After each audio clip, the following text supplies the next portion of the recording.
गुरुत्वीय बल क्या होता है इसके बारे में हम जानेंगे, बहुत ही इंपॉर्टेंट है, अक्सर ये पूछा जाता है। तो गुरुत्वीय बल क्या होता है? दो पिंड मान लीजिए, एक m1 है एक m2 है, दो वस्तु है, ठीक है। एक का द्रव्यमान m1 है, एक का द्रव्यमान मान लीजिए m2 है, और इनके बीच की दूरी मान लीजिए कि r है। क्या है? r है, ठीक है। तो गुरुत्वीय बल F बराबर क्या होगा? किन्हीं दो पिंडों के बीच की दूरी के वर्ग के व्युत्क्रमानुपाती तथा दोनों पिंडों के द्रव्यमानों के गुणनफल के अनुक्रमानुपाती होता है। क्या होता है? फिर से सुनिएगा। गुरुत्वीय बल F किन्हीं दो पिंडों के द्रव्यमानों के गुणनफल के अनुक्रमानुपाती और दोनों पिंडों के बीच के दूरी के वर्ग के व्युत्क्रमानुपाती, अर्थात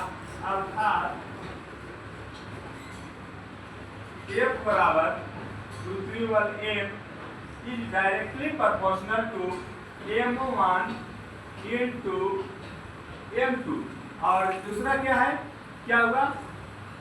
गुरुत्वीय बल F किन्हीं दो पिंडों के द्रव्यमानों के गुणनफल के अनुक्रमानुपाती और उनके बीच के दूरी के वर्ग के व्युत्क्रमानुपाती होता है। यानी F is directly proportional to 1/r²।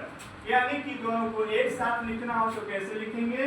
तो F is directly proportional to m1 into m2 बटे में r², ठीक है। अब इस डायरेक्टली प्रोपोर्शनल को हम हटाना चाहेंगे तो हो जाएगा F equal to g m1 m2 बटे में r², जहाँ g क्या है? गुरुत्वाकर्षण स्थिरांक है, जहाँ g गुरुत्वाकर्षण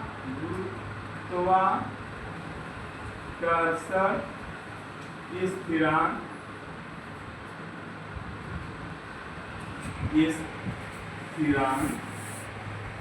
है, ठीक है। समझ में आ गया? m1 m2 क्या है? द्रव्यमान है क्रमशः दो पिंडों का। F क्या है? गुरुत्वीय बल है।